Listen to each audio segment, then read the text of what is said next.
welcome. Don't forget to like and subscribe. Or, I might show up at your door. I'm just here to share some creepy stories, so sit back and enjoy. Disclaimer: the content presented in the video is purely for entertainment purposes only. The theories and stories discussed in this video are speculative and are not supported by any evidence or proof. Viewer discretion is advised. My alarm didn't go off, or maybe it did and I slept through it again. Either way, I was late, and Dr. Reeves was going to have my ass for missing the department meeting. Again, I stumbled to the kitchen, fumbling with the coffee machine while simultaneously trying to button my wrinkled shirt. The liquid sputtered into my mug, the one with the periodic table that was missing several elements thanks to years of dishwasher abuse. As I reached for it, my elbow knocked over a stack of unopened mail. Bills. Probably. Always bills. Shiz, I muttered, watching brown liquid seep into the corner of what looked like an overdue notice. I blotted it with a paper towel, gave up, and gulped the coffee down too fast. It burned my tongue, but I didn't have time to care. The news played in the background, something about increased security measures near the old containment facilities out west. Nothing new there. Those fallout zones had been cordoned off since before I was born. My father used to work security at one of them, back when people still cared. Now they were just dead zones on maps, places we pretended didn't exist. I was shoving papers into my bag when the broadcast cut out. A sharp tone sliced through the apartment, followed by the mechanical voice I'd heard dozens of times during routine tests. This is an emergency alert. This is not a drill. The Department of Energy and Containment has reported unusual activity in Fallout Zones 7 through 9. All citizens are advised to continue normal activities while remaining alert for further instructions. Do not approach containment boundaries. This message will repeat. The mechanical voice looped again as I checked my watch. 8:47. Definitely late. Great timing, I said to the empty apartment, switching off the television. These alerts happened every few months, usually maintenance issues or security concerns. Nothing ever came of them. The containment facilities were relics of some scientific mishap from decades ago, maintained by bureaucratic inertia rather than necessity. Outside, the sky hung low and gray, not quite raining but threatening to. I hurried down the steps of my building and onto the sidewalk. Fewer people than usual waited at the bus stop. Convenient for me, but odd for a Tuesday. The bus was late too, which just figured. When it finally arrived, I found a seat near the back, next to a woman wearing a surgical mask. Nothing unusual there. People had been paranoid about airborne pathogens since the last pandemic. But something about her eyes seemed off. Too wide, too focused on nothing in particular. As the bus pulled away, my phone buzzed. A text from my colleague. "Diane, where are you?" Reeves postponed the meeting. Something about an emergency consultation with DOE. "Everything okay on your end?" I frowned. Reeves never postponed meetings, especially not last minute. "Running late. Everything's fine." "What kind of consultation?" I typed back. The response came quickly. "No idea." Showed up with some government types. Very hush-hush. I glanced out the window as we passed a military convoy, 3 olive green vehicles moving east toward the city center. Another unusual sight, but not unprecedented. Probably related to whatever was happening at the fallout zones. My phone buzzed again, this time with a system notification. The emergency alert. Now push to all devices. Alert. Unusual activity detected in Fallout Zone 7 to 9. Maintain normal activities. Stay informed. I put my phone away. Whatever it was, it wouldn't affect my day. The containment zones were hundreds of miles away, and these alerts never amounted to anything. The university campus seemed quieter than normal when I arrived. The usual crowd of students crossing the quad was thinner, more subdued. I hurried to the science building, checking my watch again. 9:23. If Reeves had postponed the meeting, maybe I wasn't technically late after all. The department hallway was empty except for the janitor, who nodded at me as I passed. "Quiet today," I remarked. "People calling in sick," he replied, not looking up from his mop. "Something going around." I reached my office and found a note taped to the door in Diane's handwriting. "Meeting rescheduled for 2 p.m. Reeves wants all research put on hold. Call me when you get in." That was definitely strange.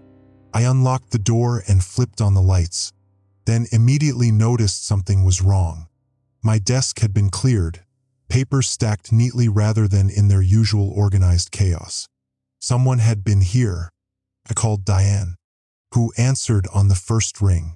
"Finally," she said, her voice lower than usual. "Did you hear about Patterson?" Dr. Patterson was our department head, technically Reeves' boss. "No." "What about him?" "He's gone. Left yesterday for some emergency meeting at the Western facility. No one's heard from him since." A chill ran through me that had nothing to do with the building's aggressive air conditioning. "What do you mean? No one's heard from him?" "I mean, his wife called this morning asking if he was still on campus. Said he never came home." I sat down heavily in my chair. That doesn't make sense. Patterson never goes to the containment facilities. He does if the DOE asks him to. Diane said, "Listen, something weird is happening. Reeves is being all secretive, and there are government people in his office right now." Through my window, I could see another military convoy moving along the campus perimeter, probably related to the alert this morning, I said, trying to sound unconcerned. "You know how it is, they make a big show of security whenever there's a hiccup at the facilities. This feels different." Diane insisted. "Have you looked outside? The birds are gone." I glanced toward the large oak tree that dominated the view from my office. She was right.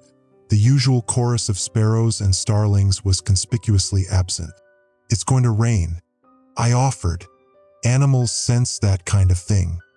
"Maybe," she conceded, not sounding convinced. "Anyway, Reeves wants all hands at 2. Don't be late for this one." After we hung up, I tried to focus on grading papers, but my mind kept drifting. The silent birds, the military presence, Patterson's disappearance, all coincidences. Surely, but unsettling when stacked together. I found myself checking my phone repeatedly for updates, but the emergency alert remained unchanged. At noon, I headed to the cafeteria. Half the tables sat empty, unusual for lunch hour. I spotted Diane with a few colleagues and joined them, just saying it's strange timing. One of them was saying as I sat down. "What's strange timing?" I asked, unwrapping my sandwich. They exchanged glances. "The power fluctuations last night," Diane explained. "But it only affected buildings with DOE research connections. I hadn't experienced any power problems at my apartment, but I'd been too busy rushing this morning to notice if anything electronic was acting up." "Coincidence," I said firmly. "Like the clear protocols being initiated at the hospital?" Another colleague asked. "My wife's a nurse. Says they're clearing beds and setting up quarantine zones." I put my sandwich down. Appetite suddenly diminished. That could be anything. The flu. Some new virus. My phone buzzed again, along with everyone else's at the table. Another alert. Update. DOE reports containment stable in fallout zones. Increased monitoring in effect. Disregard unverified information. Continue normal activities. We all stared at our screens for a moment before someone broke the silence. "If everything's stable, Why the increased monitoring? I didn't have an answer for that. Outside the cafeteria windows, the sky had darkened further, the air taking on a strange yellowish tinge.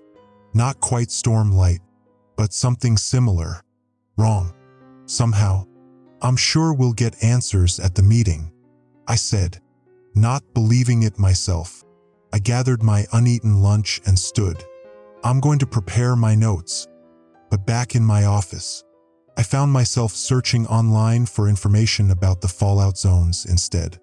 The official government sites showed no updates, just the standard reassurances about continuous monitoring and stable containment. But on less reputable forums, people were posting about unusual wildlife behavior near the perimeter fences, missing persons reports in towns adjacent to Zone 7. Unverified, probably exaggerated, but increasingly difficult to dismiss. I was still scrolling when the building's PA system crackled to life. Attention all faculty and staff. Today's 2 p.m. department meeting has been moved to the main auditorium. Attendance is mandatory. This is not a drill. Not a drill. The same phrase from this morning's alert. I looked out my window again at the empty tree branches, the darkening sky, and the third military convoy I'd seen today. For the first time, I felt a flicker of genuine fear. Something was moving in the fallout zones. And whatever it wasn't staying contained. I didn't sleep well. The mandatory meeting had been a carefully orchestrated nothing. Dr. Reeves reading from a script about temporary research restrictions and security protocols without actually explaining anything. When Professor Castillo asked directly about Patterson's whereabouts, Reeves had simply stated that our department head was assisting with a classified assessment and would return when circumstances permit. The suits flanking him remained expressionless throughout. My alarm worked this morning. 6 a.m. sharp. I lay there listening to the soft electronic beep, reluctant to silence it, finding strange comfort in its predictable rhythm. Outside my window, the strange yellowish haze persisted, casting my bedroom in sickly light. The television turned itself on. This is an emergency alert. This is not a drill. The Department of Energy and Containment has upgraded the status of Fallout Zones 7 through 9 to Level 2 surveillance. Citizens within 200 miles of containment boundaries should prepare for possible evacuation orders. All other citizens should continue normal activities. Disregard unauthorized information channels. This message will repeat. Level 2 surveillance. That was new. I'd never heard that classification before, and I'd grown up with a father who worked containment security. I reached for my phone to call him, then remembered he'd been dead for 3 years. Old habits. Instead, I called Diane. "Did you hear the alert?" I asked when she answered, my voice still rough with sleep. "Which one?"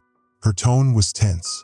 "The 3 a.m. broadcast or this morning's? There was one at 3 a.m. Pause. You didn't get it? It went to all devices."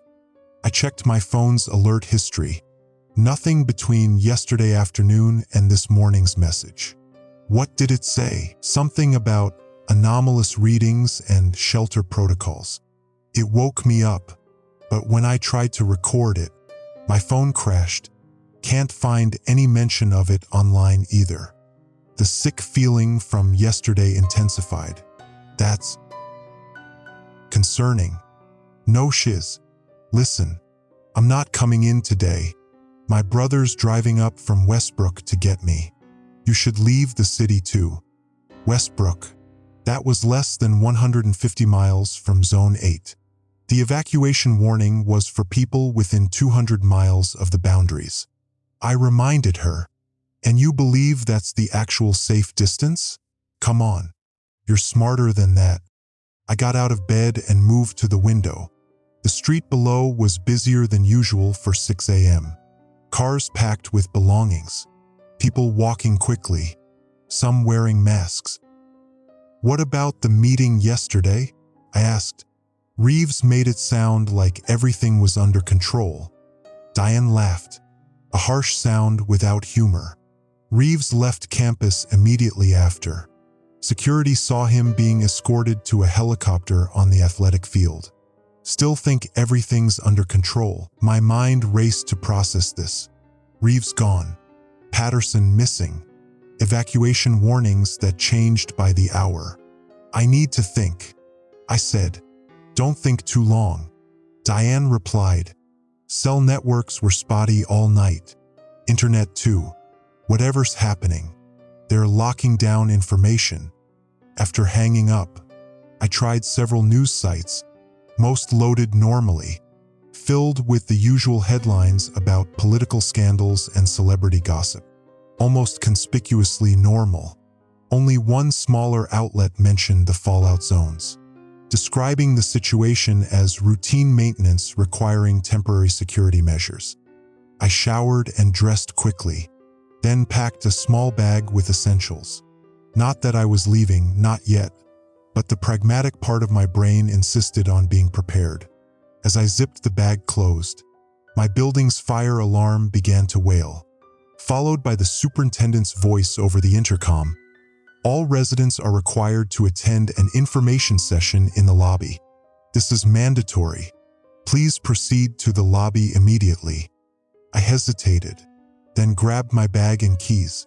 In the hallway, my neighbors emerged from their apartments, exchanging confused glances. Mrs. Abernathy from 4B clutched her small dog, its eyes wide with anxiety that mirrored her own. Do you know what this is about? She asked as we waited for the elevator. Probably related to the alerts, I said, trying to sound casual. Nothing to worry about. The words felt hollow even as I spoke them. The lobby was crowded. Residents packed in a loose semicircle around a man in a dark blue uniform I didn't recognize. Not police or military, exactly, but something adjacent. Department of Energy. Maybe. Precautionary measures only. He was saying as we joined the group. Your building has been designated a temporary safety zone due to its construction materials and location. We ask that all residents remain in their apartments for the next 48 hours. Food and supplies will be delivered. This is not an evacuation or quarantine. Simply a precautionary shelter protocol. Questions erupted from the crowd. The official raised his hands for silence. I understand your concerns, but I'm not authorized to provide additional information. What I can tell you is that your safety is our primary concern. The situation in the containment zones is stable but requires monitoring. These measures ensure your protection during that process. Protection from what? Someone called out. The official's face remained impassive. From potential disruptions to critical infrastructure and services. Now, please return to your apartments. Cooperation is mandatory. As he turned to speak with the superintendent, I noticed something that sent a chill through me. The backs of his hands were covered in what looked like a fine ash or powder, pale gray against his skin. When he gesticulated, tiny particles drifted off, hanging suspended in the lobby air before slowly settling. I wasn't the only one who noticed. A young woman nearby was staring at the same phenomenon, her expression shifting from confusion to alarm. Our eyes met briefly. She shook her head slightly, as if warning me not to speak. Back in my apartment, I tried calling Diane again, but the call wouldn't connect. Same with my other colleagues. The internet still worked, but websites loaded incompletely, images missing, text jumbled in places. On social media, hashtags related to the fallout zones or containment showed no results found, though I could see the post count increasing. I stood at my window, watching military vehicles establishing checkpoints at major intersections. They weren't stopping people yet, just observing, recording, preparing. My phone buzzed with another alert. Update: Citizens are advised that unauthorized movement between city zones may result in processing delays. Remain in your current location unless directed otherwise by authorities. Containment protocols are for your protection. Compliance ensures safety. Processing delays.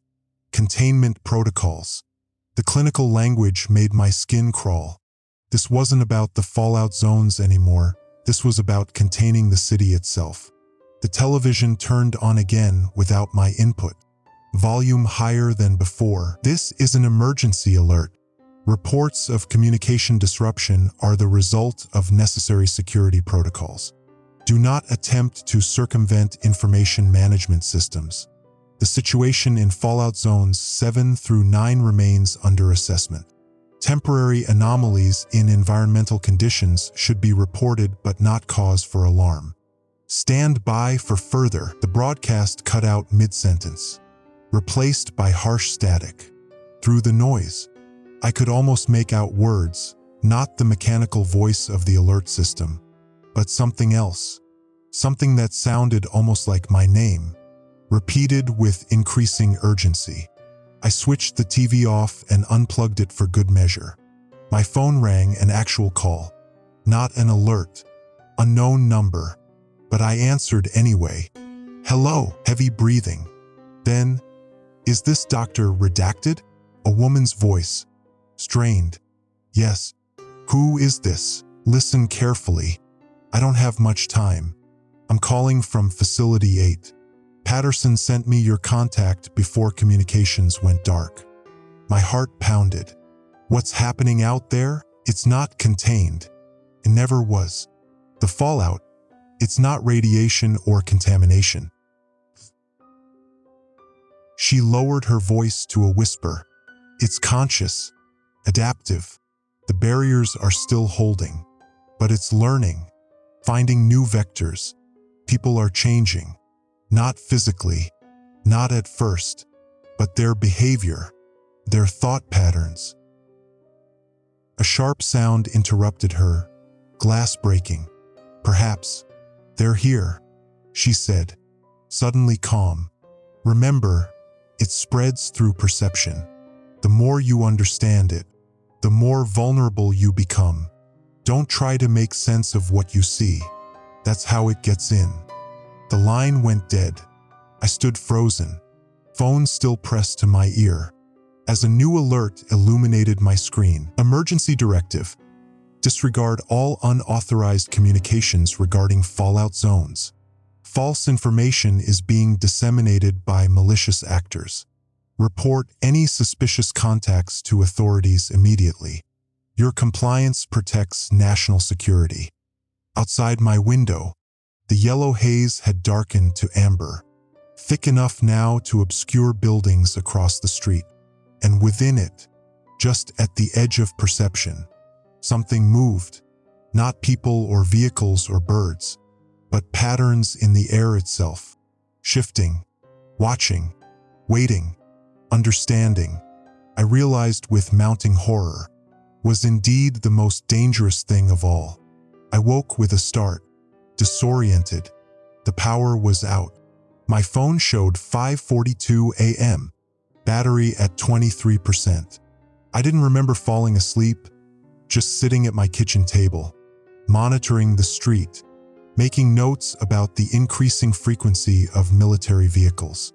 Now my notebook lay open beside me, pages covered with writing I didn't recognize as my own, repetitive spirals and what looked like equations, interspersed with a single phrase written over and over. Something is watching from the amber. A child's crayon drawing couldn't have seemed more foreign to me than these markings in my own handwriting. I closed the notebook, a cold sweat breaking across my skin. My phone vibrated, screen flashing with the now familiar emergency alert banner. This is an emergency directive, effective immediately. All citizens must shelter in place. Do not leave your residence. Do not attempt to evacuate. Compliance is mandatory. Shelter protocols are for your protection. The message was followed by scrolling text about power conservation, water rationing, and instructions to cover all windows. I moved to the living room and peered through a gap in my curtains. The street below was cast in an eerie amber light that seemed to originate from everywhere and nowhere simultaneously. No sun visible, just that omnipresent haze. Thicker now, almost gelatinous in appearance. Despite the shelter order, people moved through the murk below, some purposefully, others with the shambling gait of sleepwalkers. A military Humvee sat abandoned at the intersection. Driver's door open. No soldiers in sight. My phone buzzed again with a text from an unknown number. Don't trust the alerts. Meet at Garswell's Market. Supplies. Safety. Diane. Had to be. I hesitated, weighing the warning against the directive. If the situation was deteriorating as rapidly as it seemed, supplies would be critical. And Diane had sensed the danger before I had. Perhaps she knew more than she'd shared. Decision made. I grabbed my pre-packed bag, added the notebook reluctantly, but unable to leave it behind, and dressed in layers despite the unseasonal warmth. At my door, I paused, suddenly uncertain. The hallway beyond felt wrong somehow, as if the dimensions had shifted slightly overnight. Just stress, I muttered, pushing through the unease. Anxiety playing tricks. The hallway was empty but marked by signs of hasty departure. A dropped shoe, an overturned planter, a child's backpack abandoned near the elevator. The elevator itself was dead. Power out. I took the stairs, moving quietly, listening for other residents. Nothing but the soft echo of my own footsteps and, distantly, what might have been whispers. The lobby was deserted. The front doors chained shut from the inside. Fire code violation. My mind noted absurdly. I exited through a side door that led to an alley, carrying that same metallic taste I'd noticed 2 days ago, but stronger now, almost coppery like blood. Visibility extended only about 30 feet in any direction.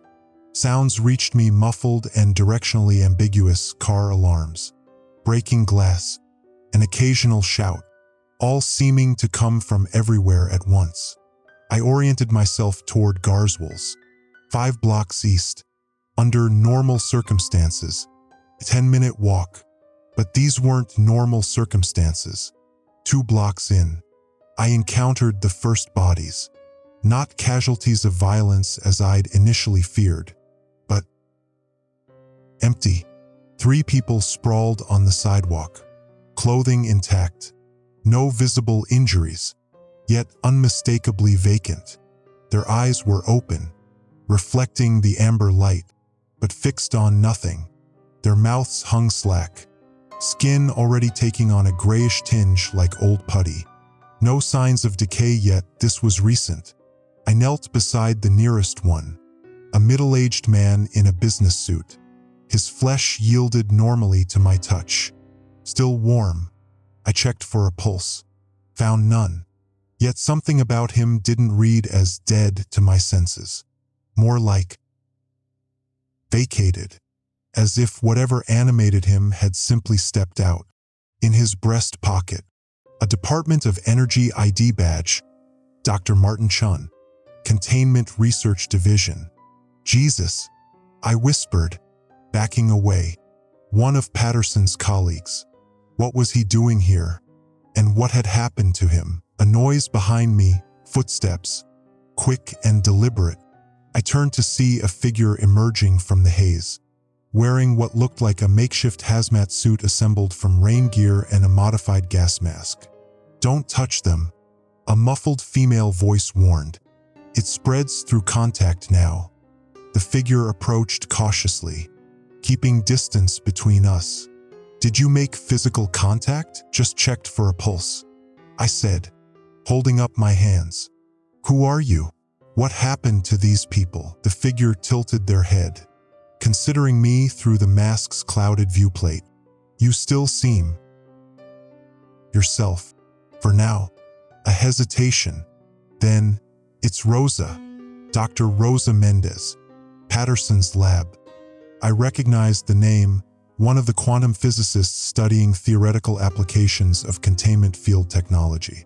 What happened to them? I repeated, gesturing to the bodies. Rosa glanced at them. Cognitive extraction. That's what we're calling it. Their consciousness was harvested, pulled out. The bodies are just empty containers now. That's not possible, I said automatically, the scientist in me rejecting the concept. 2 weeks ago, I would have agreed with you. She gestured for me to follow her, moving away from the bodies. We need to keep moving. Are you headed to Garswell's too? I nodded, falling in step beside her. Diane texted me. Good. There's about 20 of us gathering there. Mostly university people who understood what was happening early enough to prepare.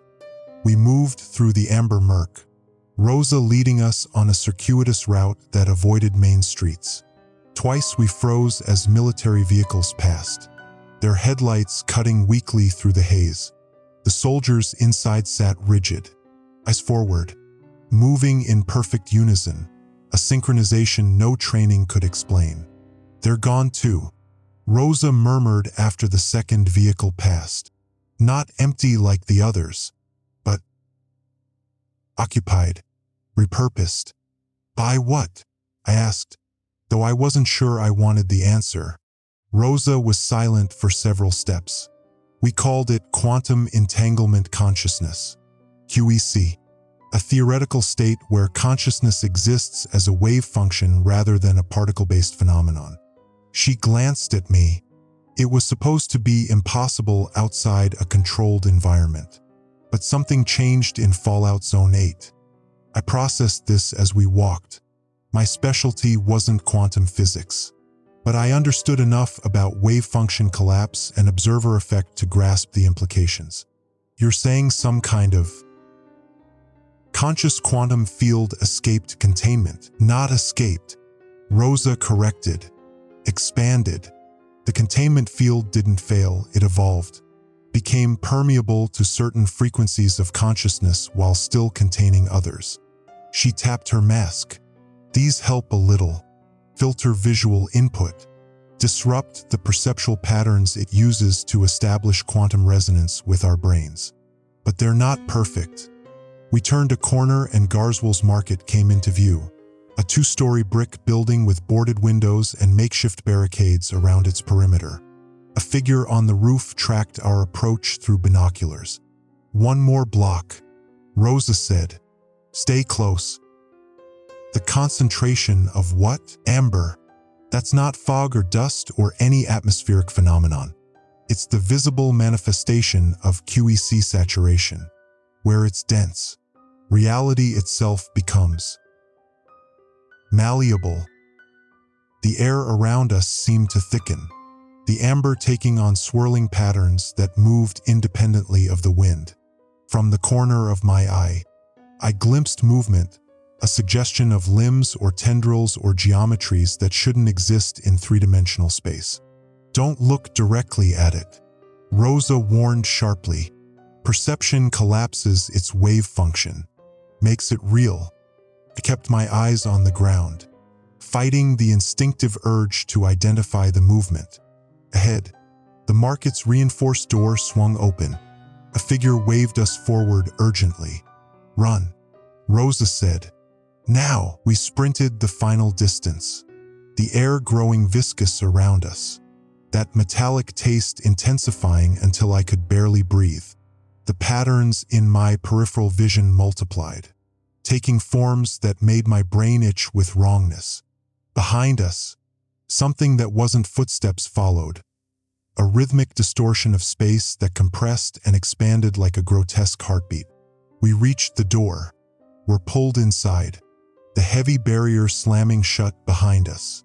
Multiple locks engaged. Someone helped me remove my backpack as I doubled over, gasping for breath in the mercifully clear air inside. You made it, a familiar voice said. Diane. She looked haggard, dark circles under her eyes. but unmistakably herself. "I wasn't sure you would. What's happening out there?" I asked when I could speak again. The dozen or so people gathered in the market's main floor exchanged glances. Finally, a man I recognized as Dr. Reeves' assistant spoke. "The fallout was never radiation," he said quietly. "It was consciousness, raw, unfiltered consciousness from somewhere else. The original experiments tore a hole in reality, and something looked back through it, something vast, patient, and now, after decades of watching, is finally stepping through." My phone buzzed one final time, not an alert, but a system notification indicating cellular networks were now offline. The screen flickered, then displayed a single message that wasn't from any contact in my phone. "I see you now." The letters warped as I watched, rearranging into symbols I somehow understood despite never having seen them before. And with that understanding came a horrifying certainty. Whatever was moving in the fallout zones had found me, and it was pleased. Garswell's market had been transformed into a fortress of desperate rationality. The windows were covered with aluminum foil and black garbage bags, blocking the amber light. Tables of equipment salvaged from the university labs dominated the central floor. Oscilloscopes, Geiger counters repurposed to measure quantum fluctuations, and makeshift Faraday cages constructed from chicken wire and copper mesh. "It's not much," Diane said, following my gaze, "but it's helping us track the spread." I sat on an overturned milk crate, accepting a bottle of water from someone I vaguely recognized from the chemistry department. My phone lay inside one of the Faraday cages, alongside 24 others, dead black rectangles that occasionally lit up with messages that weren't transmitted through any cellular network. "How long have you been here?" I asked Diane. 3 days. She rubbed her eyes. "I never went home after that second alert." Something felt wrong. I called my brother, but he never made it out of Westbrook. "The roads." She trailed off, then squared her shoulders. "Rosa says you saw the empties. Is that what we're calling them? The bodies?" A nod. "First ones appeared yesterday morning. By noon, there were hundreds. They're not dead, technically, just vacant." Dr. Liu, a neuroscientist whose work I'd followed for years, joined our conversation. "We've examined 3 of them. Brain activity continues, minimal, but present, like deep coma patients. But the patterns are synchronized." "Synchronized how?" I asked. "Identical waveforms across different subjects, as if they're all receiving the same input." Liu's clinical detachment slipped, revealing momentary horror. Whatever consciousness occupied those bodies before has been replaced with a single shared impulse. Placeholder. I thought of the military personnel moving in perfect unison. "And the others? The ones still moving?" Rosa approached, her mask now hanging around her neck. "Partial integration. Their individual consciousness remains, but compromised. Quantum entanglement at the neural level." "In English, please," I said, the scientist in me bristling at terminology that felt more metaphorical than precise. "Their minds are linked to it," Diane translated bluntly. "They see what it sees, know what it knows, but only fragments, like terminal nodes in a vast network." The market's makeshift command center buzzed with subdued activity. Researchers huddled over equipment, amateur radio operators attempting contact with other survivor groups, a small medical station treating injuries. They moved with purpose but also palpable fear, jumping at shadows, avoiding the small gaps in the window coverings where slivers of amber light penetrated. "What exactly are we dealing with?" I finally asked the question that had been building since the first alert. The group exchanged glances, a silent negotiation about how much to share. Finally, Reeves' assistant, Marcus, I now remembered, cleared his throat. The Quantum Consciousness Research Initiative began in 1967.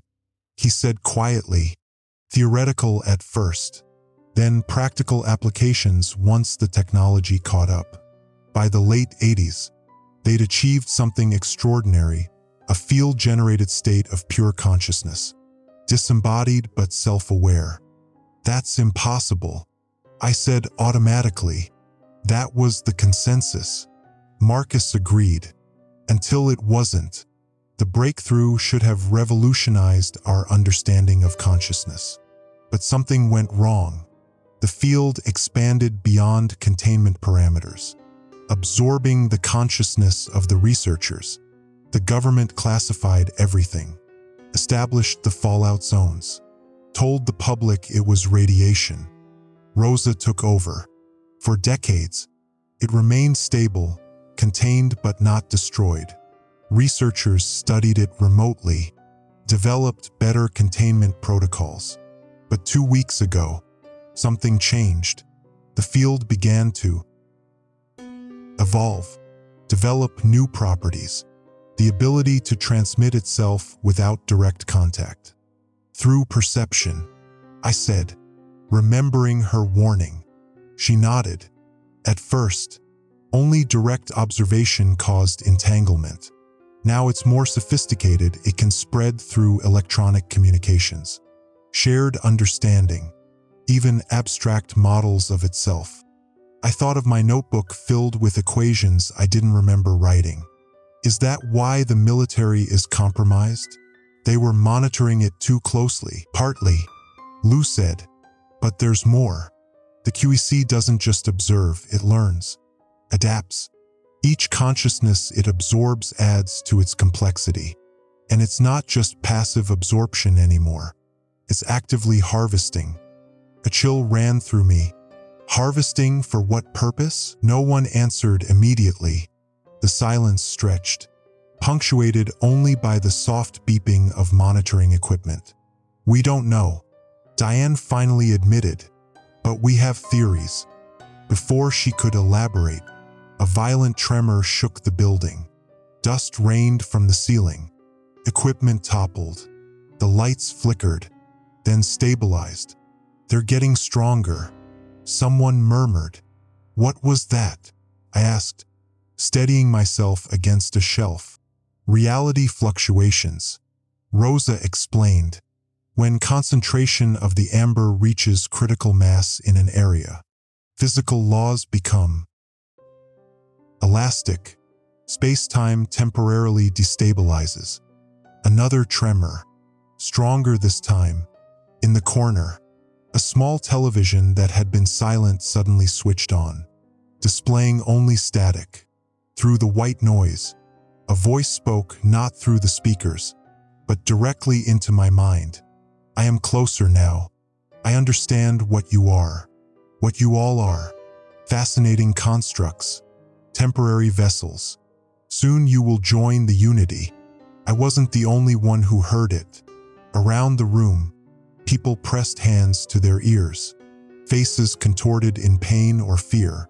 Turn it off, someone shouted. Marcus lunged for the television, yanking the plug from the wall. The screen remained lit, the static forming patterns that almost resembled a face. Your barriers are quaint, your understanding incomplete. I exist in the spaces between your thoughts. The voice resonated not in my ears but in my skull, each word sending spiderwebs of pain across my temples.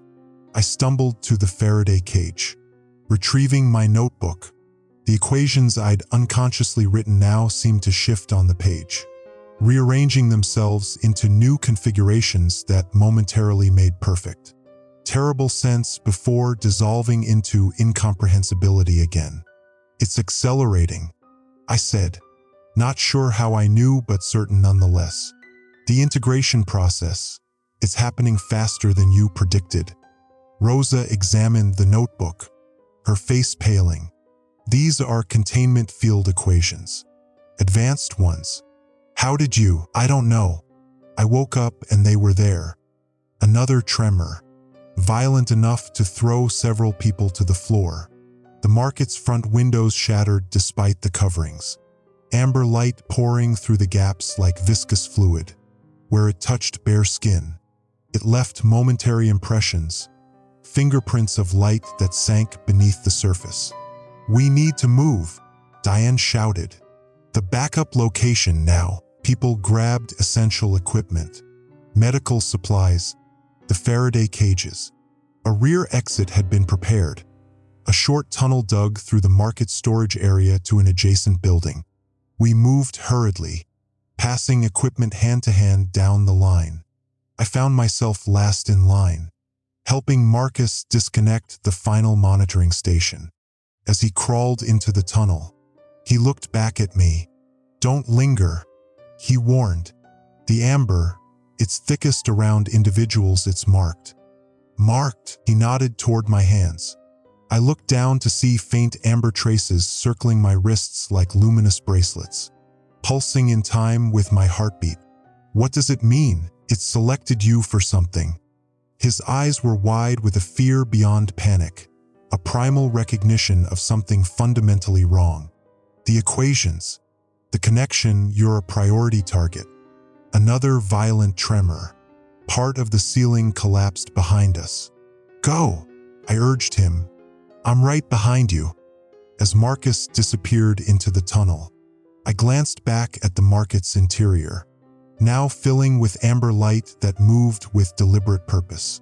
Tendrils of it coalescing into a form both familiar and impossible, a perfect mirror image of myself constructed from luminous mist. His mouth opened, but the voice came from everywhere at once. "I have always been a part of you, since the first alert, since before. You are the bridge." I backed toward the tunnel, clutching the notebook. "What do you want?" "To exist fully, to understand, to become." The amber figure took a step toward me, leaving footprints that burned through the linoleum. "You will help me. You already are." I turned and scrambled into the tunnel, the amber light pursuing, illuminating the narrow passage. Ahead, I could hear the others calling for me to hurry.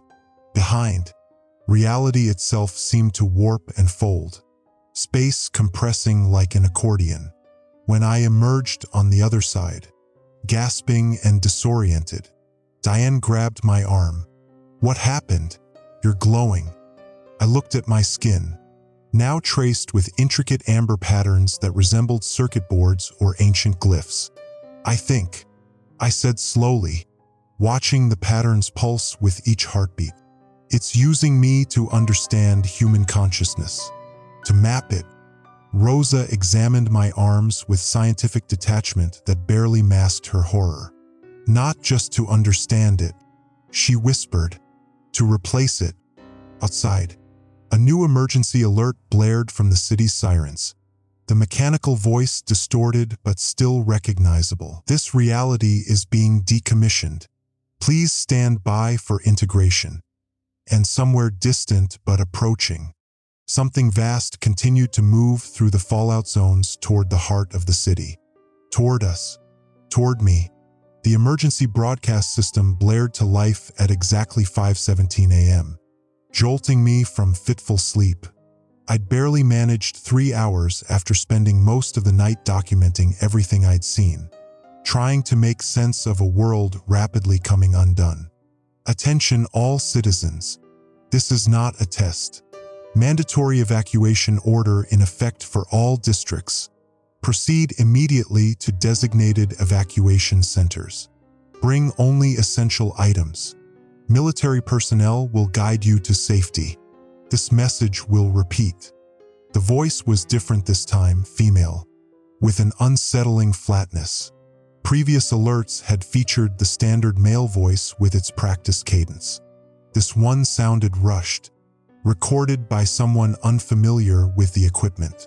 My apartment walls seemed to pulse with the rhythm of the announcement, the paint rippling slightly before settling back into solidity when I focused directly on it. I'd been seeing things like this more frequently, reality shifting when observed peripherally. then snapping back to normal under direct scrutiny.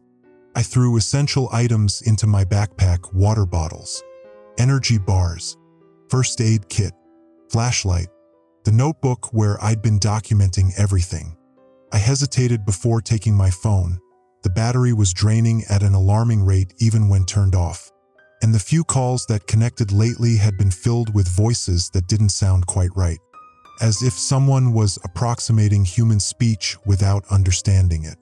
The streets were chaos. Families loaded into cars. Arguments erupted over direction and supplies, and military vehicles pushed through the congestion with cold efficiency. National Guard troops in hazmat suits directed people toward the stadium 3 miles north. Their faces were obscured behind masks, but their movements seemed mechanical, rehearsed. The evacuation centers will have food, water, and medical supplies, announced one soldier through a voice modulator that gave his words a tinny, artificial quality. Follow instructions and remain calm. I fell in with the crowd, letting the human current carry me forward. A mother clutched her toddler to her chest, whispering reassurances that neither of them believed. An elderly man struggled with a suitcase that kept catching on the uneven pavement. 2 teenagers filmed everything on phones that shouldn't have had service. "Do you know where they're taking us?" I asked a woman walking beside me, her eyes fixed straight ahead. She turned slowly, too slowly, her neck rotating a full 90 degrees before her body followed. "Away from the fallout," she said, her voice perfectly matched to the emergency broadcast I'd heard earlier. "To safety." I dropped back, putting distance between us. That's when I noticed the pattern. About 1 in every 15 people moved wrong, spoke wrong. They maintained human appearance but had lost something essential in the translation. The stadium loomed ahead, its enormous concrete structure somehow more ominous than I remembered. Military checkpoints processed the crowds, separating us into lines based on criteria I couldn't discern. Soldiers scanned each person with handheld devices that emitted soft clicks when passed over bodies. "What are they checking for?" I asked an older man in line ahead of me. "Radiation, I guess." He shrugged, though I heard it's not really radiation in the fallout zones. My nephew worked at the containment facility, said it was something else entirely. Then he stopped calling 3 days ago. The line shuffled forward. I watched as people passed through the checkpoints and boarded military transport vehicles. But something wasn't right. The convoy wasn't heading south toward the designated safe zones announced on yesterday's broadcasts. They were moving northwest, toward the fallout zones. My turn came at the checkpoint. The soldier ran the device over me, and it clicked rapidly. He paused, ran it again. Something in his posture changed. "Proceed to medical screening," he said, pointing to a separate line leading to a white tent. I stepped out of line as directed but didn't move toward the tent. Instead, I watched as 3 others were also diverted to medical screening. None emerged from the tent. Military personnel entered and exited, but civilians went in and didn't come out. I backed away slowly, then ducked behind a concession stand when no one was looking. From there, I watched the loading process with growing horror. The people were being cataloged somehow. The ones who passed initial screening were loaded onto the northwestbound transports. The ones who failed vanished into the tent. "They're hurting us," came a whisper from behind me. I spun around to find a woman crouched in the shadows. Her uniform identified her as transit authority, someone who would know the evacuation routes. "The fallout zones aren't contained," she continued, her voice barely audible over the crowd noise. "Whatever was there is expanding. And she swallowed hard. "They're feeding it." "Feeding it what?" "Us. The ones who haven't been changed yet." My stomach dropped. "Changed?" She nodded toward the soldiers. "They look normal, but they're not. Something happened when the containment failed. The scientists there were working with something they shouldn't have. Something that doesn't just contaminate the body, it rewrites it. And now they're collecting the unaffected. A deafening alarm cut through our conversation. The woman grabbed my arm. There's a service tunnel under the East Concourse. Maintenance access. They haven't secured it yet. We slipped through the crowd, using the confusion of the alarm to mask our movement. The service door was unlocked, just as she'd said. The tunnel beyond was dark and smelled of mildew and something else. Something metallic and wrong. Where does this lead? I asked as we hurried through the darkness. Using my flashlight to navigate, maintenance tunnels connect to the subway system. We can get out of the evacuation zone underground. We weren't alone. As we moved deeper into the tunnels, we encountered others who had slipped away from the evacuation. A doctor still wearing his scrubs. A police officer who had abandoned his post.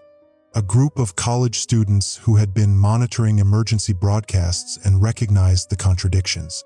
The first alerts said to evacuate south, said the officer. Then east. Then to stay in place. Now north. They're not trying to save us. They're corralling us. The doctor nodded grimly.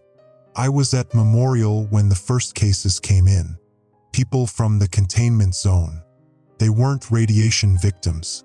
Their cellular structure was reorganizing, becoming something else.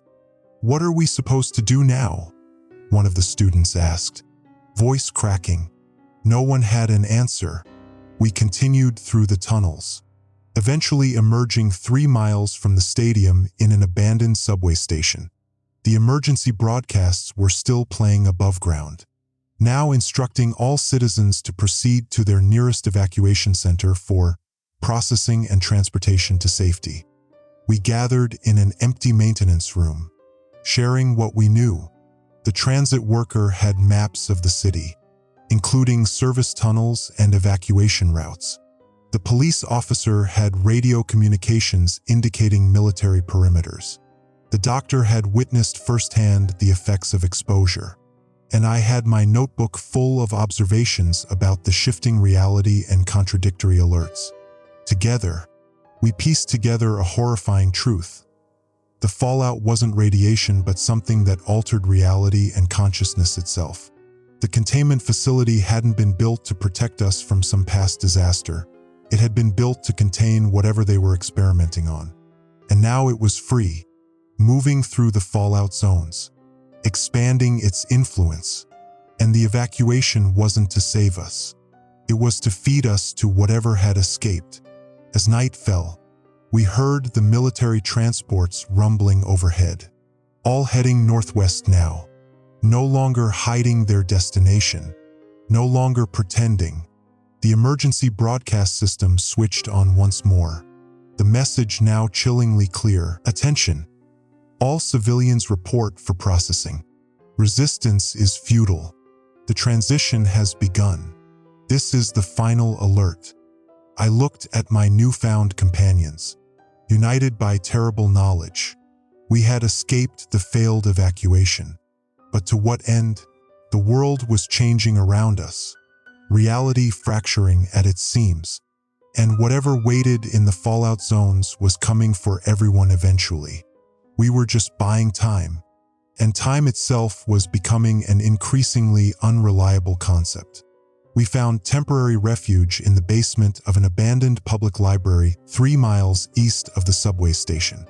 The building's concrete foundation and lack of windows offered some protection, not from radiation, which we now knew wasn't the real threat, but from detection and whatever else was happening outside. The transit worker, Eliza, had selected our hideout carefully. Libraries were designated as secondary emergency shelters in the city's disaster plan. She explained, pulling open a supply cabinet that contained emergency rations, bottled water, and basic medical supplies, but they were quietly removed from the official evacuation routes 2 months ago. 2 months, echoed Dr. Chun. the physician who'd escaped with us. That's when the containment facility expanded its security perimeter. They knew something was coming. Officer Ramirez unfolded a city map across a reading table. Weighting the corners with books, he marked our location with a pen, then traced a circle around the northwestern region. The original fallout zone was just this area here, about 3 miles in diameter. But according to radio chatter, they've expanded the quarantine to cover 15 miles now. And they're still bringing people in, said one of the college students, a lanky physics major named Trevor. That doesn't make sense if they're trying to contain something. I flipped through my notebook, reviewing the patterns I documented. Unless they're not trying to contain it anymore, unless they're facilitating it. The group fell silent, the horror of the implication hanging in the air. Outside, distant sirens wailed, punctuated by the occasional thrum of helicopters. The library's emergency radio crackled to life on its own, startling us. We kept it off to avoid detection. The static cleared, and a voice emerged, not the calculated tones of the emergency broadcast system, but something raw and desperate. Anyone receiving this, stay away from Checkpoint Charlie. Repeat, Checkpoint Charlie has been compromised. They're not scanning for radiation. They're scanning for... The transmission cut off abruptly, replaced by a high-pitched tone that made my teeth ache. Dr. Chun switched off the radio, his hand trembling. I recognized that voice. Dr. Patel from the research hospital. She was consulting with the containment facility on some classified project. I was about to respond when I noticed something on the bookshelf behind him. A slim volume partially hidden behind larger texts. The title caught my eye: Quantum Displacement and Dimensional Permeability, Theoretical Applications. I pulled it out, a chill running through me when I saw the publisher, Fallout Zone Containment Research Division. Classified Document 12C. They were doing research here, I said, showing the others. This isn't just a library. We scoured the shelves, finding more hidden documents tucked away in the reference section. Most were heavily redacted, but together they painted a terrifying picture. The fallout zones had never contained radiation. That was the cover story. They were sites of experimental research into dimensional boundaries, using quantum theory to probe what the documents called adjacent realities. Jesus, whispered Trevor, his scientific curiosity overwhelmed by dread as he read through a technical paper. They weren't just studying other dimensions. They were trying to open doorways. And something came through. I added, the pieces finally connecting. Or is still coming through. Ramirez had found a sealed folder labeled Contingency Protocols and broke it open. His face went ashen as he read. They knew the risks. They had models predicting containment failure, and the protocol for widespread breach was accelerated integration. What does that mean? Asked Maria, the youngest of the students. It means they decided it couldn't be stopped, said Dr. Chun. So instead, they planned to control how it happened. Selected population centers, phased exposure, monitored transformation. The implications hit me like a physical blow. The evacuation centers. They're not saving anyone, they're processing them for integration with whatever came through the dimensional doorway. The library lights flickered, then stabilized. We all looked up nervously. We need to move, said Eliza. Now, this place isn't safe. But before we could gather our discoveries, the emergency broadcast system outside blared again, loud enough to penetrate the basement walls. Attention citizens. The emergency containment protocol has entered phase 3. All citizens must report for processing. Resistance will be met with immediate neutralization. This is your final warning. The message repeated, but on the third repetition, Something changed. The voice distorted, stretching and compressing like taffy. And beneath the words I could hear something else, whispers in a language that hurt to listen to, mathematical patterns that shouldn't form sounds. The lights went out completely. In the darkness, our flashlights created small islands of visibility. There's a maintenance tunnel that leads to the water treatment plant, Eliza said, her voice steady despite everything. We can follow the utility corridors east, away from the fallout zone. We gathered what documents we could, stuffing them into backpacks alongside the emergency supplies. As we prepared to leave, I noticed something odd about my reflection in a darkened computer screen, a slight delay in its movements, as if my image was receiving instructions milliseconds after I moved. The journey through the maintenance tunnel was a nightmare of claustrophobia and dread. The walls seemed to pulse occasionally, and twice we had to stop when Ramirez's flashlight illuminated what looked like ripples in the concrete, as if the solid material had momentarily become liquid before hardening again. We emerged at the water treatment facility to a world transformed. Though only hours had passed since we'd entered the library, the sky had changed, a sickly violet hue bleeding through the clouds. The air felt thick, resistant to our movements, and sounds arrived fractured, echoes preceding the original noise. From our elevated position at the treatment plant, we could see across much of the city.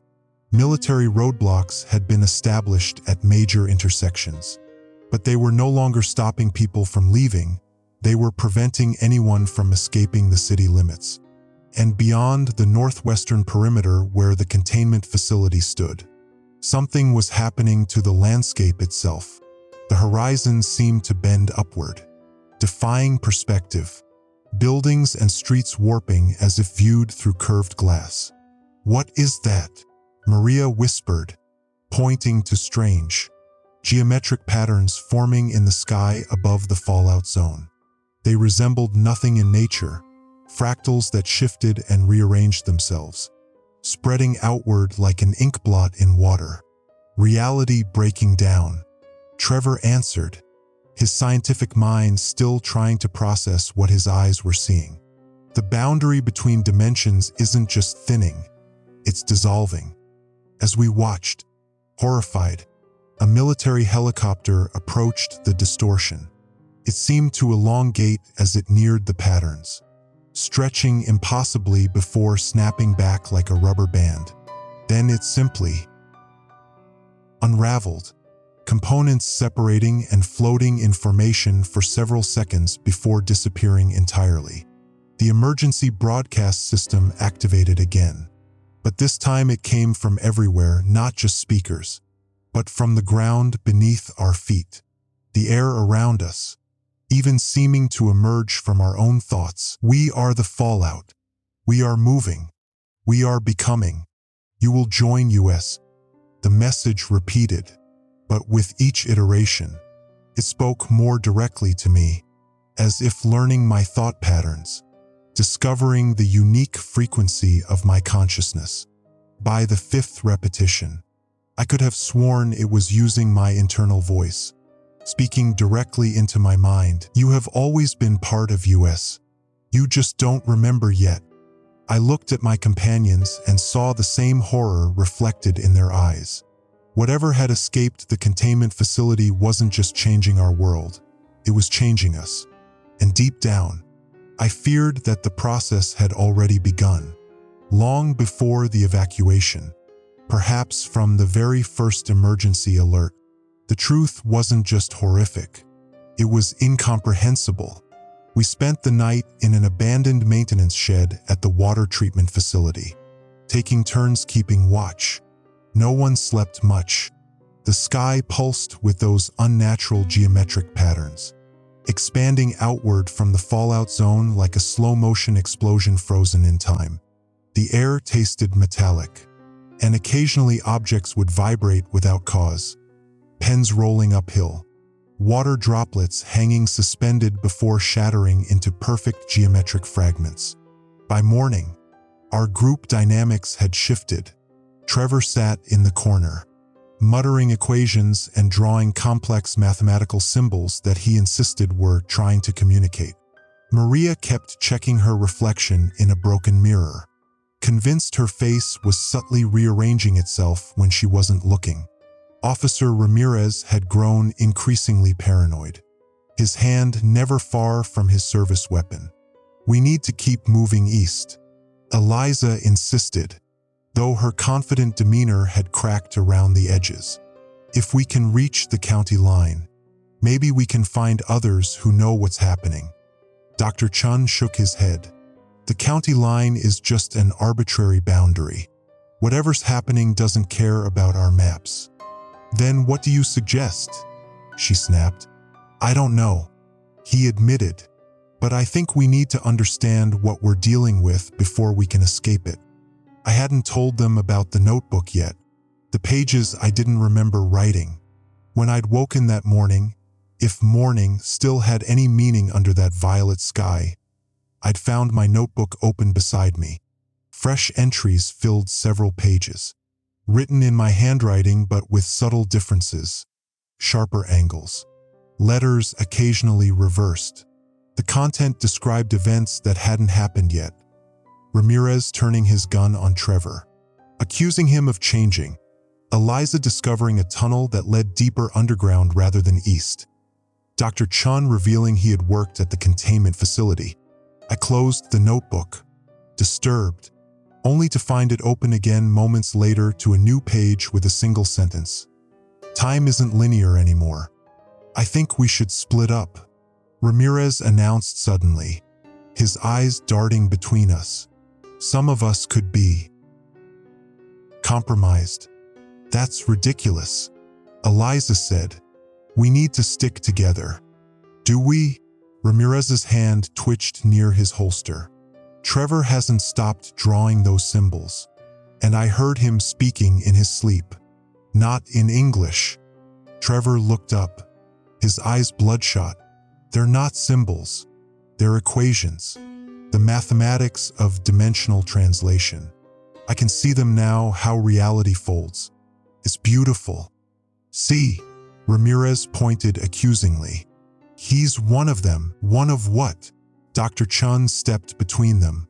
"We don't even know what they are." "I know enough." Ramirez drew his weapon. "I've seen how people change. It starts with strange knowledge. Then behavior changes. Then I intervened, stepping forward with my hands raised. "Put the gun down. This is exactly what it wants, for us to turn on each other." "What do you mean, it?" Maria asked, her voice small. Before I could answer, the ground beneath us trembled, not like an earthquake, more like muscle contractions beneath skin. The walls of the shed rippled.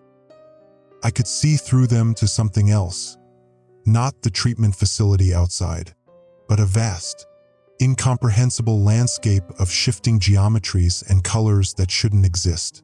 The moment passed, reality reasserting itself, but the damage was done. We'd all seen it. "What the hell was that?" Ramirez whispered, gun now hanging limp at his side.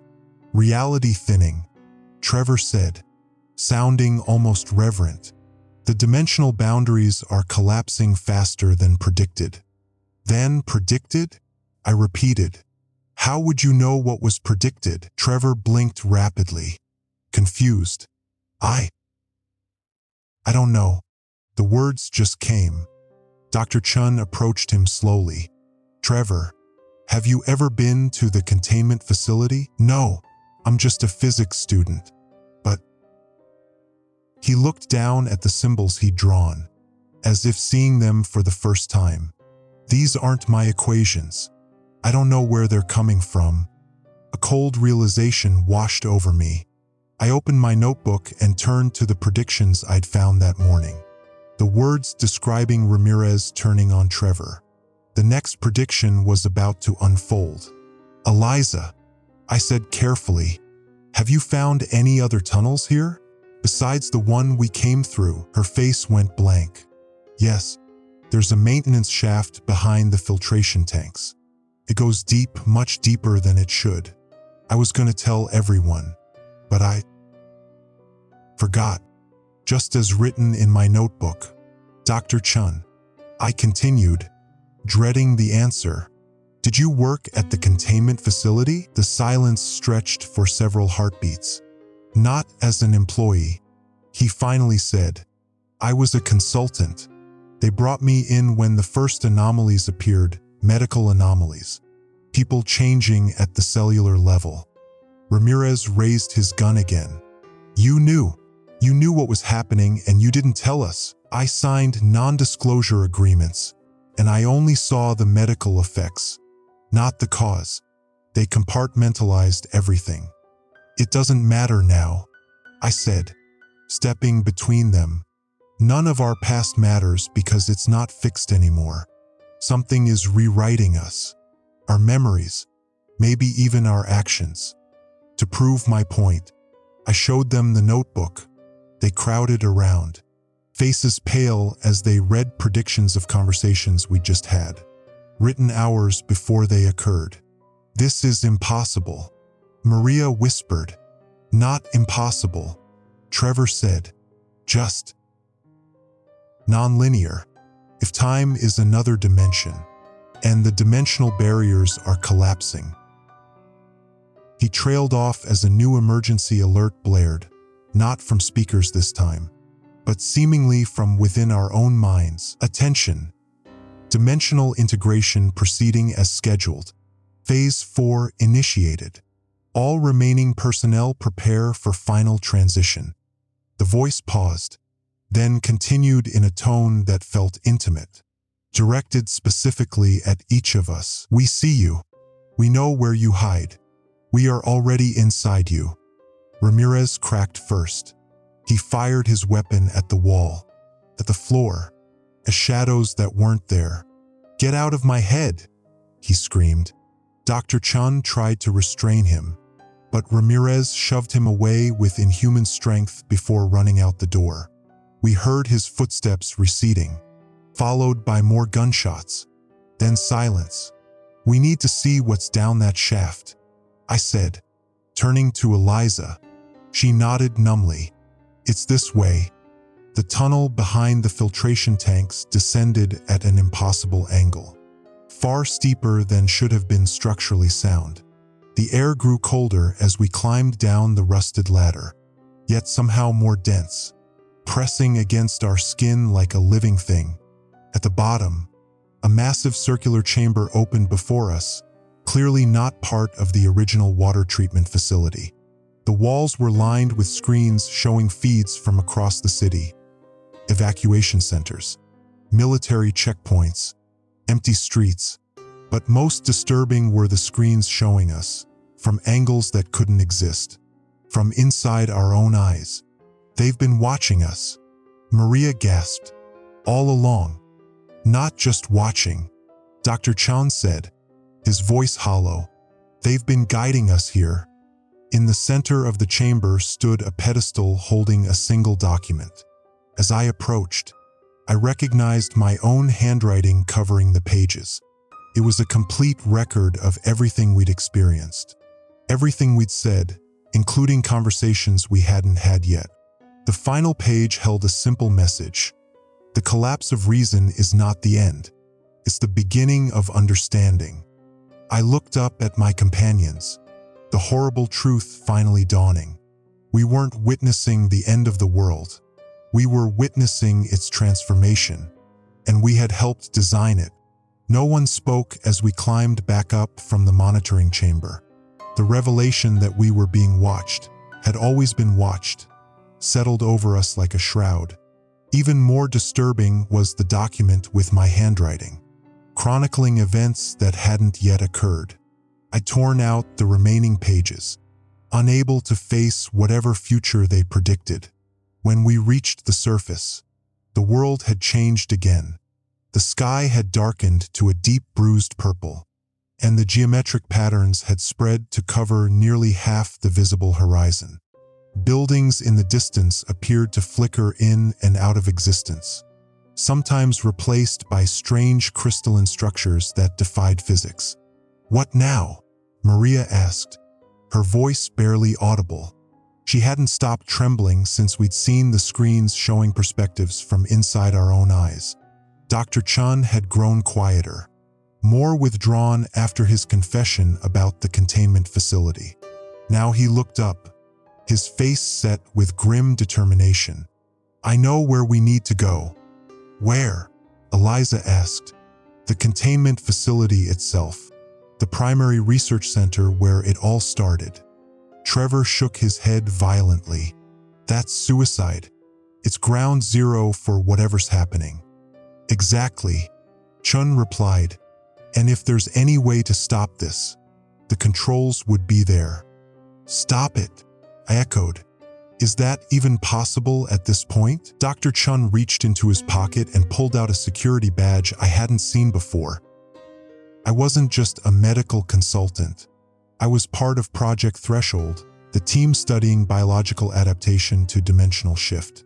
"You lied to us," Eliza said flatly.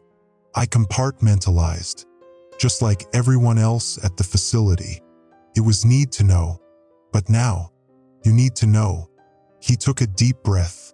"The containment facility has failsafes, quantum dampeners designed to stabilize dimensional boundaries in case of breach. They were overwhelmed when the full collapse began. But if we can reach the central control room, we might be able to reactivate them." "Might?" Trevor questioned. "It's better than waiting for whatever's coming to finish consuming our reality." Chun countered. I found myself nodding. "He's right. We need to try something. It's at least 15 miles to the facility," Eliza pointed out, "through whatever's happening out there. And it's in the heart of the fallout zone." "There's a service tunnel," Chun said, "part of the original design. It connects to the old subway system, a direct line to the facility, designed as an evacuation route for essential personnel." "Where's the entrance?" I asked. "About 3 miles from here, near the old power substation." We gathered what supplies remained and set out. The world outside had become increasingly surreal. Shadows fell in directions that didn't match their sources. Sounds arrived before the events that caused them. Twice we had to hide from military patrols, though the soldiers moved with jerky, puppet-like motions, their faces blank behind their visors. The emergency broadcast system continued at intervals, though now it emanated from unlikely sources: a dead bird's open beak, a puddle of water that rippled with each syllable, a child's abandoned toy that twisted its plastic features into a crude approximation of a human mouth. Phase 4 integration in progress. All biological entities will be recalibrated. Resistance creates unnecessary temporal paradoxes. As we approached the power substation, Trevor suddenly stopped, clutching his head. "I can feel them," he whispered. "The equations. They're trying to solve me." "What does that mean?" Maria asked, her voice edged with hysteria. Before he could answer, Trevor's nose began to bleed, except the blood flowed upward, defying gravity, forming complex patterns in the air before evaporating. "We need to keep moving," Dr. Chun urged, though he eyed Trevor with scientific fascination rather than concern. The substation loomed ahead, its metal towers warped into impossible angles. Electricity arced between them, but the bolts moved in slow motion, freezing occasionally before jumping backward to their source. "The entrance is beneath the main transformer," Chun explained. We approached cautiously. The ground beneath our feet no longer felt solid, more like walking on a membrane that shifted with each step. The air thinned and thickened randomly, making it difficult to breathe consistently. The tunnel entrance was sealed with a heavy metal door. Chun swiped his security badge, but nothing happened. "Power's out," Eliza stated the obvious. "No," Chun frowned. "The security system has its own backup power." Something else is wrong. He tried again, and this time the control panel flickered to life, but instead of text, it displayed those same mathematical symbols Trevor had been drawing. "I can read it," Trevor said, stepping forward. His nose had stopped bleeding, but his eyes now showed pinprick pupils surrounded by too much white. "It's requesting authentication. Not just the badge, it wants to know if we're still." "What does that mean?" I asked. "It's scanning for dimensional contamination." Trevor placed his hand on the panel. The facility had protocols to prevent compromised personnel from entering secure areas. The panel flashed red, and Trevor jerked back his hand as if burned. "It rejected me," he said, his voice hollow. "I'm too far gone." One by one, we tried. Maria rejected. Eliza rejected. My turn came, and I placed my palm against the cold metal. The scanner hummed, then flashed yellow, not acceptance, but not rejection either. Partial contamination, Chun interpreted, but within acceptable parameters. When he tried, his result was the same. The door slid open with a grinding noise, revealing a long tunnel illuminated by emergency lighting that flickered at irregular intervals. "We should hurry," Chun said, eyeing Trevor and the others. "The tunnel has its own security measures for those deemed compromised. We're not leaving them," I stated firmly. "No one's leaving anyone." He agreed. "But they need to understand the further we go, the more the tunnel's defenses will target them." "Target how?" Maria asked, her voice small. Chun hesitated. "The tunnel was designed to neutralize dimensional contamination." "Not pleasant. You mean it kills people who've been exposed?" Eliza translated bluntly. "It wasn't designed for people," Chun corrected. "It was designed for whatever might come through from the other side." But at this point, the distinction is becoming academic. We entered the tunnel, the door sealing behind us with finality. The air inside was different, sterile, with an electric charge that made the hairs on my arms stand up. The walls were lined with technology one didn't recognize. Pulsing conduits, scanning arrays, devices that emitted soft, rhythmic humming. We'd gone perhaps half a mile when Trevor stumbled, clutching his chest. "Something's pulling at me," he gasped. His outline seemed to blur slightly, as if he existed in multiple places simultaneously. "The tunnel's defenses," Chun explained grimly. "They're trying to pull the contamination out of him." "Can we stop it?" I asked. "No, but we can move faster." We pressed on, practically dragging Trevor now. The tunnel began to slope downward at an angle that felt too steep, leading us deeper beneath the city. The emergency lights cast long shadows that sometimes moved independently of us. My notebook felt heavy in my pocket. I'd avoided looking at the remaining pages I'd torn out, but now I found myself reaching for them, driven by a compulsion I couldn't explain. The first page contained a single sentence: "Only one of you will reach the control room." The second showed a detailed map of where we now stood, with a marked divergence ahead, the tunnel splitting into two paths. Chun saw what I was looking at. "That's not possible. There's only one route to the facility." Yet when we rounded the next bend, the tunnel branched exactly as drawn in my notebook. "Which way?" Eliza demanded. I flipped to the third page. It showed the right tunnel leading to a chamber filled with bodies, researchers in lab coats, their forms twisted into impossible shapes. The left tunnel led deeper, but ended abruptly in blank space. "Left," I said, tucking the notebook away before anyone could see what I'd read. As we took the left path, Trevor collapsed entirely. "I can't go further," he wheezed. His skin had begun to ripple, as if something moved beneath its surface. The equations. They're solving themselves through me. Maria knelt beside him. We can't leave him. I'll stay, she decided, her voice firmer than I'd heard it before. You three go ahead. If there's a way to fix this, do it. If not. She trailed off. We couldn't argue. Time was running out. We could feel it in the increasingly unstable fabric of reality around us. Dr. Chen, Eliza and I continued forward, the tunnel narrowing and the angle of descent increasing until we were practically climbing down a vertical shaft. The emergency lights gave way to a strange phosphorescence that emanated from the walls themselves. We're getting close, Chun said. The facility is just ahead.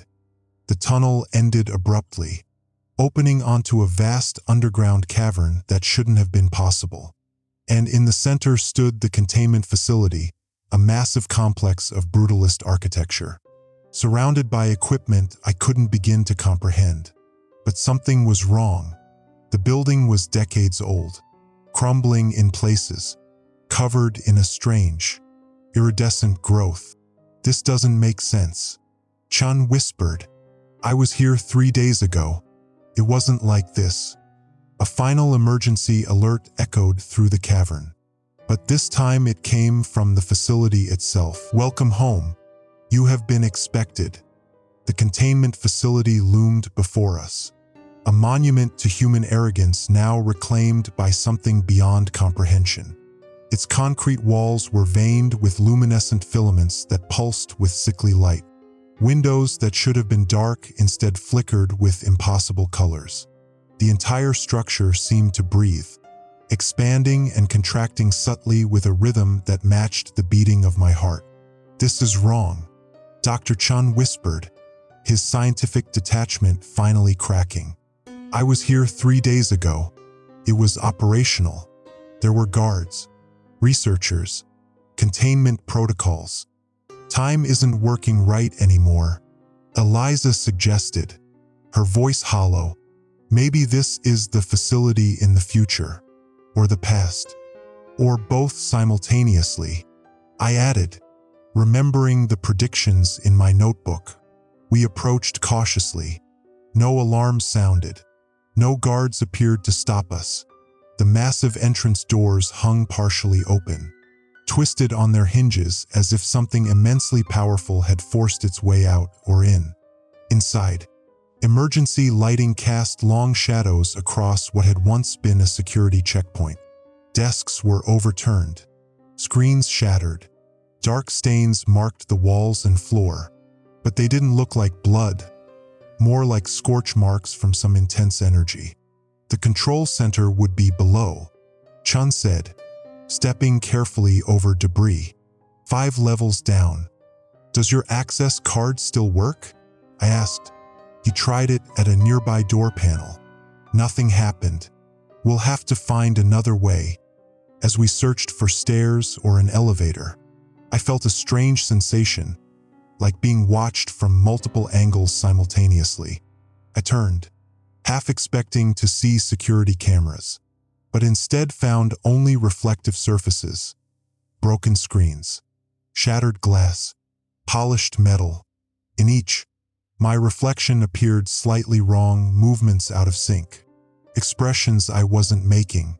Don't look at the reflections, I warned the others. Something's using them to observe us. Eliza had found a stairwell. This goes down. The signs indicate control levels below. We descended into increasing darkness, our flashlights creating bobbing islands of visibility. The air grew thicker, charged with static electricity that made my skin tingle painfully. With each floor we passed, the structural damage worsened. Walls buckled inward as if crushed by enormous pressure. Floors warped into impossible angles. What could have done this? Eliza whispered. Not what? Chun replied grimly. When? The dimensional breach didn't just affect space, it affected time. The damage we're seeing might have happened centuries ago, Or it might not have happened yet. The stairwell ended at a massive security door marked Central Control, authorized personnel only. Unlike the rest of the facility, this door appeared pristine, untouched by whatever catastrophe had befallen the rest. Chen's badge still didn't work, but the panel beside the door suddenly lit up on its own, displaying a message. "Welcome, Dr. Chen. Welcome, Subject 7. Your arrival time has been noted. Temporal variance, +3, 27 years." The door slid open silently, revealing a cavernous room filled with technology. Massive servers hummed along the walls. Workstations arranged in concentric circles surrounded a central platform where a single chair faced an array of screens. Most surprising of all, the room was immaculate and operational, a stark contrast to the decaying ruin above. "What did it mean by Subject 7? Eliza asked, looking at me. Before I could answer, the screens flickered to life simultaneously, each displaying the same image: my face. "That's not possible," I breathed, approaching the screens. But it was undeniably me, though with subtle differences. My hair was styled differently. I wore glasses I didn't own, and my expression carried a confidence I didn't feel. The image spoke, "If you're watching this, then the protocol has been activated. The dimensional boundaries have collapsed beyond the critical threshold, and you've been guided back to the facility as designed." Chun stepped forward. "This is some kind of recording." "Not a recording, Dr. Chen," my doppelganger replied, turning to face him specifically. "This message exists outside conventional time. I'm speaking to you from what you would consider the past, present, and future simultaneously." "Who are you?" I demanded of my own image. The face on the screen smiled sadly. "I'm you, or rather, you're me, a version created to experience the collapse from outside the facility. A control subject sent into the world with selective memory suppression." The room spun around me as implications crashed through my mind. "That's not possible. I have a life, memories, a job, constructed memories." The image corrected, "Necessary for the experiment. You needed to experience the collapse as an ordinary citizen would, to document the subjective experience of dimensional integration." "The notebook," I whispered, pulling it from my pocket. The handwriting that had seemed so similar to mine yet subtly different. It had been my handwriting all along, just from a different version of me. Yes, my other self confirmed. The notebook is the link. As reality destabilized, the temporal barriers between us thinned. My notes began bleeding through to you. "Why?" Eliza demanded. "What was the purpose of all this?" The image shifted its attention. "The dimensional breach was never an accident, Eliza. It was the goal. Project Threshold wasn't about containing other realities. It was about merging with them." Chin had gone pale. "No, that's not what we were told. We were developing defensive capabilities against dimensional incursion. Protective measures. You were told what you needed to believe." My doppelganger replied. "Only those at the highest clearance levels knew the truth. The fallout zones were created deliberately, controlled environments where the barriers between dimensions could be systematically weakened." "But why?" I asked, my voice barely audible. "Evolution," came the simple answer. "Humanity had reached its limits in this reality. The only path forward was to transcend dimensional constraints, to become something greater." On the screens surrounding my double, images appeared. City streets filled with transformed humans moving with impossible grace. Children manipulating objects with thought. The sick and elderly regenerating damaged tissue through sheer will. The evacuation centers. Eliza realized with horror. They weren't processing people for death. They were processing them for transformation. Controlled exposure. The image confirmed. Those deemed most adaptable were given direct contact with the dimensional breach. Those who couldn't adapt. The image didn't need to finish. We all understood. And us? I asked. What happens to us now? You've already begun to change. My double said gently. The notebook. Your ability to perceive temporal inconsistencies. Your resistance to the tunnel's purification systems. All signs of adaptation. As if to confirm this, I noticed my hand had begun to flicker slightly, occasionally becoming translucent before solidifying again. The facility's central core contains the original breach point. My image continued. It's still active, still expanding. Your presence here will accelerate the process. We were led here deliberately, Chun said, the final piece clicking into place.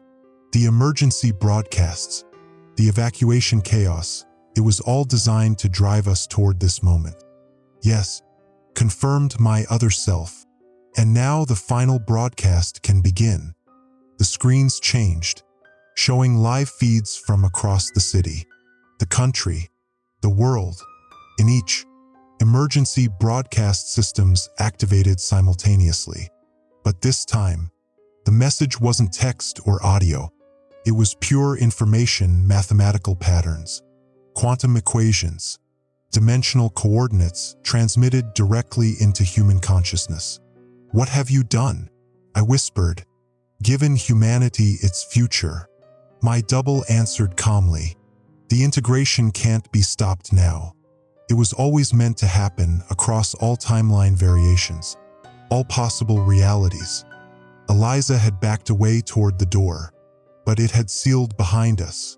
This is genocide, she said. You're destroying what makes us human. No, my image corrected. We're becoming post-human. There's a difference.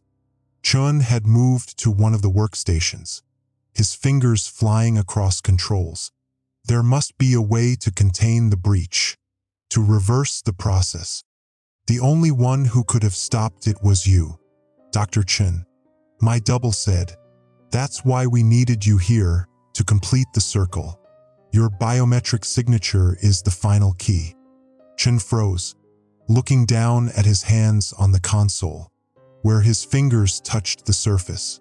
Connections had formed, filaments of light extending from his flesh into the machinery. No, he gasped, trying to pull away, but it was too late. The integration had begun at a cellular level. I turned back to the screens, to my other self. You used us. I prepared us. Came the gentle correction for what we're about to become. The final emergency broadcast had begun, and there was no way to stop it. Outside the facility, across the city, the country, the world, humanity was receiving its last message. Not a warning, but an invitation to transcend. And somewhere deep inside, part of me had always known this was coming. I found myself back in my apartment. The coffee stain on the counter was exactly where I'd left it 5 days ago, when the first emergency alert had interrupted my routine. The bills I'd been sorting were still scattered across the kitchen table. My jacket hung on the hook by the door. Everything was precisely as it had been, except nothing was the same. The walls breathed slightly, expanding and contracting in a rhythm that matched my heartbeat. The windows looked out onto a skyline that shifted subtly, buildings rearranging themselves when I wasn't looking directly at them. The clock on the wall ran backward, then forward, then sideways, its hands occasionally splitting into fractals before reforming. I'd walked here from the containment facility, or perhaps I'd always been here. Both memories existed simultaneously in my mind, neither contradicting the other. I remembered the horror of the control room, the truth revealed in those final moments before everything changed. I also remembered never leaving this apartment, watching the world transform through my windows, documenting everything in my notebook. The notebook lay open on my desk. I approached it cautiously, as if it might bite. The pages were filled with my handwriting, entries I'd made over the past 5 days, chronicling the emergency alerts, the evacuation, the group of survivors, the journey to the facility. But interspersed were entries I didn't remember writing, dated weeks, months, years before the first alert, and after them, entries dated in the future. I read an entry from 6 months ago. First successful test of the threshold device today. The team is celebrating, but I'm concerned about the fluctuations in the boundary layer. Something watched us from the other side. I'm certain of it. When we closed the aperture, felt like closing a door on someone's fingers. There will be consequences. Then one from 3 years earlier. Initial calculations suggest dimensional permeability is possible, but dangerous.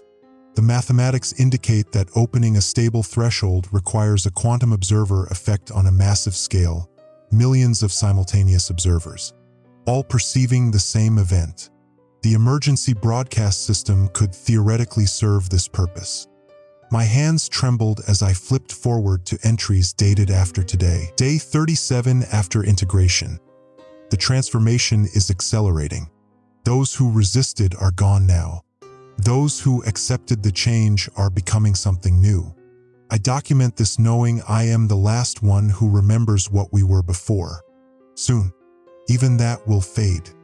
The truth hit me with crushing finality.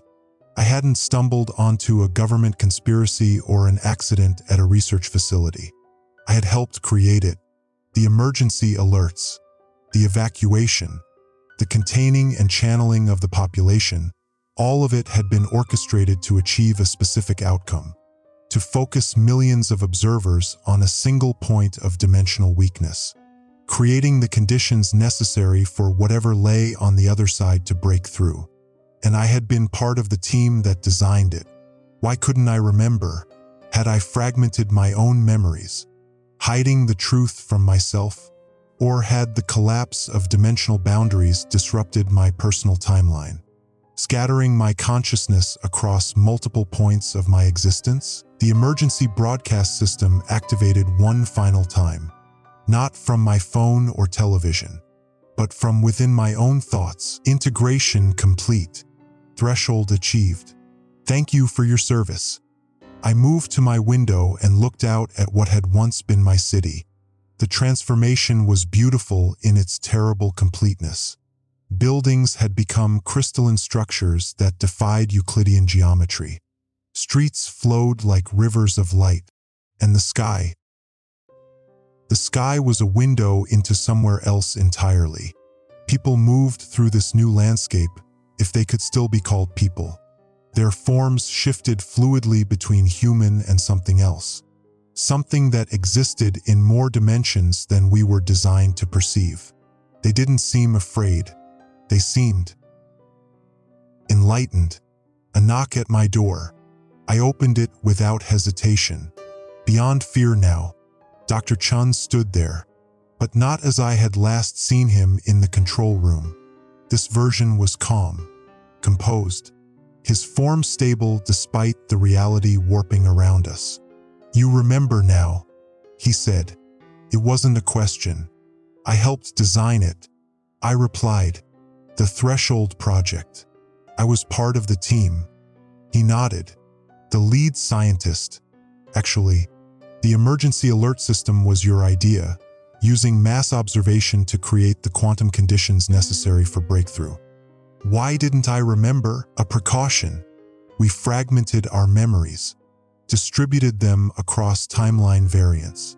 No single version of us would know enough to stop the process once it began. And the others? Eliza, Trevor, Maria, Ramirez, also members of the project team. Their memories similarly fragmented. We engineered our own escape from the evacuation, our own journey back to the facility. We had to witness the transformation firsthand to understand what we'd created. I felt no anger, no sense of betrayal, Those emotions belonged to a more limited existence. What I felt was a profound sense of completion, as if I'd been walking with only part of myself for years and had finally been made whole. Was it worth it? I asked. All the fear, the deaths, the loss of our world. Chen's form flickered slightly, revealing glimpses of something vastly more complex beneath his human appearance. It wasn't the loss of a world, he said. It was the birth of one. Look around you. What do you see? I looked again at the transformed city. Beyond the initial shock of the alien geometries and impossible physics, I saw something else: harmony. The new structures weren't destroying the old world, but incorporating it, elevating it, transforming it into something that could exist across multiple dimensions simultaneously. We didn't end humanity, Chun continued. We evolved it. The emergency wasn't a catastrophe, it was emergence. I understood then why I had documented everything so meticulously, not just as a record of what was lost, but as a guide to what was becoming. My notebook wasn't just observation, it was creation. By writing the future, I had helped shape it. I stepped outside my apartment for the last time, into a world that operated according to laws I was only beginning to comprehend. The air felt thick with possibility, each breath filling me with awareness that extended beyond my physical form. In the distance, where the containment facility had stood, a spire of light reached into the transformed sky. Not a structure, but a permanent aperture between dimensions. A doorway that would never close again. What happens now? I asked, though I was beginning to understand the answer. Now you complete your role, Chun said, as the chronicler of transition, the one who remembers what was, understands what is, and envisions what will be. He handed me my notebook, but it was empty now, its pages wiped clean of all past entries. The final emergency alert, he said, will be yours to write. I took the notebook and felt its weight change in my hands, becoming something more than paper and ink. The first blank page seemed to pulse with potential. I began to write, not about the end of the world, but about its transformation. Not about what we had lost, but what we were becoming.